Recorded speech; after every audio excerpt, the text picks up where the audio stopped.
Hello everyone, welcome to Bozon Meditech and am Ravinder Pathak guys. आज के video में मैं उन सभी स्टूडेंट्स को एक मैसेज कन्वे करना चाहता हूं जो एमबीबीएस स्टडी अब्रॉड 2024 करने गए हैं या फिर जाने वाले हैं। जितना बड़ा आपका टारगेट होगा उतना ही ज्यादा आपको मेहनत करना होगा। बिना मेहनत के कोई भी टारगेट अचीव नहीं की जा सकती। हमेशा सक्सेस का रास्ता मेहनत और फोकस से ही होके निकलती है। ये मैं इसलिए बोल रहा हूं बिकॉज गाइस, ज्यादातर मिडिल क्लास फैमिली अपने बच्चों को बाहर भेजती है इन सपनों के साथ कि उनका बच्चा लाइफ में सक्सेस होगा और फैमिली में चेंजेस लेके आएगा। बहुत सेक्रीफाइस करती है मिडिल क्लास फैमिली, और आप में से ज्यादातर स्टूडेंट्स मिडिल क्लास फैमिली से बिलोंग करते हैं। अपने सपने, पेरेंट्स के सपनों को लेके आप अब्रॉड गए हैं एमबीबीएस स्टडी के लिए, अपने सपने पूरे करने के लिए।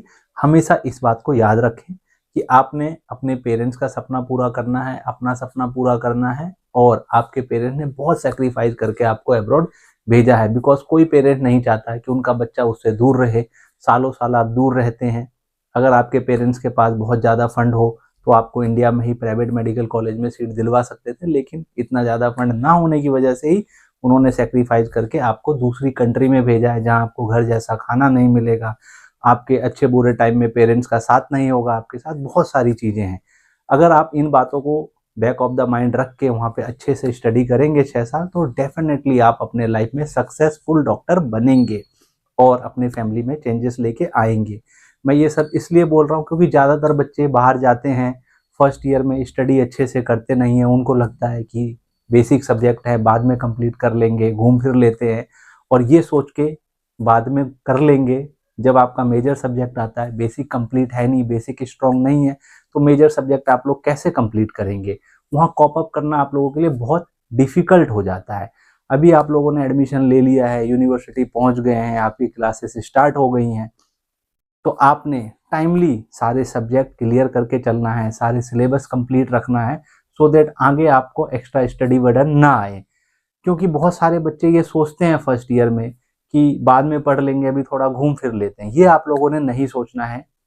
हमेशा याद रखना है कि ये मेडिकल की पढ़ाई है, मेडिसिन पढ़ने गए जहाँ बहुत पढ़ना पड़ता है, बहुत कुछ सीखना पड़ता है, तब जाके आप सक्सेसफुल डॉक्टर बनते हैं। आप रिटर्न आएंगे इंडिया में, एमसीए का एग्जाम भी देना होगा आप लोगों को। एमसीए के एग्जाम का आपने पासिंग परसेंटेज देखा ही होगा, 20-22% बच्चे पास होते हैं।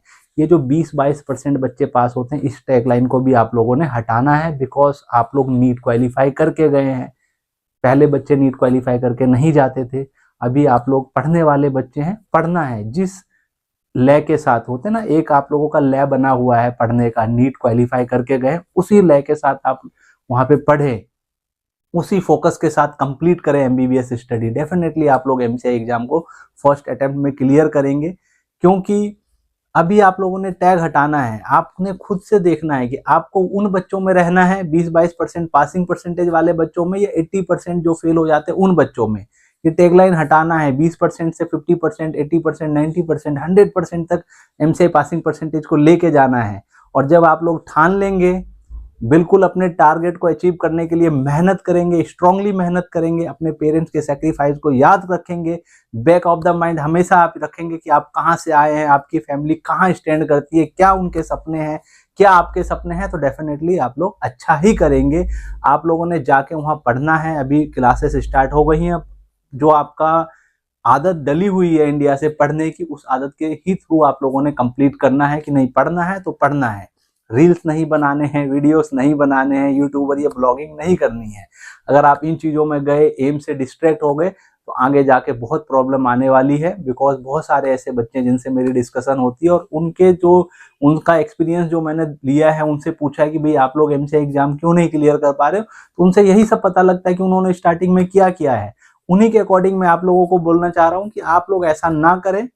अभी एज ए कंसल्टेंट हम लोगों का काम है, जैसे मैं कंसल्टेंट हुए, मेरे जैसे और भी कंसल्टेंट है जिनके थ्रू आपने एडमिशन लिया, जिन्होंने हमारे थ्रू एडमिशन लिया, अभी आप यूनिवर्सिटी पहुंच गए हैं, स्टडी जर्नी स्टार्ट हो गई है। हर यूनिवर्सिटी में छोटी मोटी प्रॉब्लम्स आएंगी, इनिशियल प्रॉब्लम्स होती हैं, लेकिन ये प्रॉब्लम्स उतनी बड़ी नहीं है जितना बड़ा आपका गोल है, जितना बड़ा आपका ड्रीम है।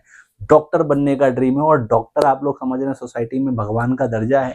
तो इतना बड़ा गोल लेके गए तो जहां आपने छोटी मोटी प्रॉब्लम को इग्नोर करना है, और ये इनिशियल प्रॉब्लम्स होती हैं बिकॉज आप लोग सब समझते हैं कि आप सिटी टू सिटी भी जाते हैं, मान लीजिए एक सिटी से दूसरे सिटी में चले गए, नया घर ले लिया, तो चीज़ें आप लोगों को आसानी से नहीं मिल जाती, वहाँ पे भी एडजस्ट होने में टाइम लगता है। यहाँ तो आप कंट्री से बाहर गए, इंडिया से अब्रॉड गए हैं, तो टाइम तो लगेगा, लेकिन ये वो चीज़ें हैं जो कि आपके गोल में, आपके एम में रोड ब्रेक नहीं बनना चाहिए। आप लोग स्ट्रांगली रह के वहाँ पे स्टडी कीजिए अच्छे से। इसके अलावा मैं पेरेंट्स से ये बोलना चाहूँगा कि अभी आप लोगों के बच्चे चले गए हैं, आप लोगों ने अपना आधा काम कर दिया है, फंड दे दिया है बच्चों को, यूनिवर्सिटी में एडमिशन दिलवा दिया, अभी आपका काम पूरा नहीं हुआ। बिकॉज बहुत सारे पेरेंट्स समझ भी रहे हैं कि अभी उनका काम पूरा नहीं हुआ तब तक, जब तक उनका बच्चा सक्सेसफुल डॉक्टर ना बन जाए। अभी तक जैसे आपने अपने बच्चों का ध्यान रखा है, टाइमली उनसे पूछा है किस सोसाइटी में रह रहा है, कौन उनके फ्रेंड है, लेट नाइट कहीं आ जा तो नहीं रहे, बहुत सारी चीज़ें आप इंडिया में अपने पेरेंट्स के लिए करते हैं। सेम अब्रॉड अब बच्चा गया है, वहाँ सोसाइटी प्रेशर नहीं है, फैमिली प्रेशर नहीं है, आप लोग साथ में नहीं है, बच्चा क्या कर रहा है क्या नहीं कर रहा है ये ध्यान रखने के लिए एटलीस्ट आप लोग रोज एक कॉल जरूर अपने बच्चों को करें, बच्चों से पूछे कि अभी क्या कर रहे हो, आज क्या स्टडी हुई है, कॉलेज गए थे या नहीं गए थे, वीकेंड पे उन्होंने क्या किया, लेट नाइट अगर जाग रहे हैं तो स्टडी कर रहे हैं या फिर कुछ और कर रहे हैं, पार्टियां तो नहीं कर रहे हैं, बहुत सारी चीजें हैं। अगर पेरेंट्स चाह ले अपने बच्चे को ट्रैक पे रखने के लिए, पेरेंट्स अगर टाइमली फोन करे और सारी चीजों का ध्यान में रखे तो बच्चे के लिए काफी हेल्पफुल होगा और बच्चा डेफिनेटली अच्छा ही करेगा। तो अभी हम सबको मिलके इन चीजों को ध्यान रखना है। एज ए कंसल्टेंट हम भी ध्यान रखते हैं कि बच्चा कुछ गलत ना करे, बाकी पेरेंट्स और एज ए स्टूडेंट्स आप लोगों के ऊपर भी डिपेंड है। तो आई होप गाइस ये वीडियो आप लोगों के लिए इन्फॉर्मेटिव हो, वीडियो को शेयर कीजिए, चैनल को सब्सक्राइब करें। Thank you for watching.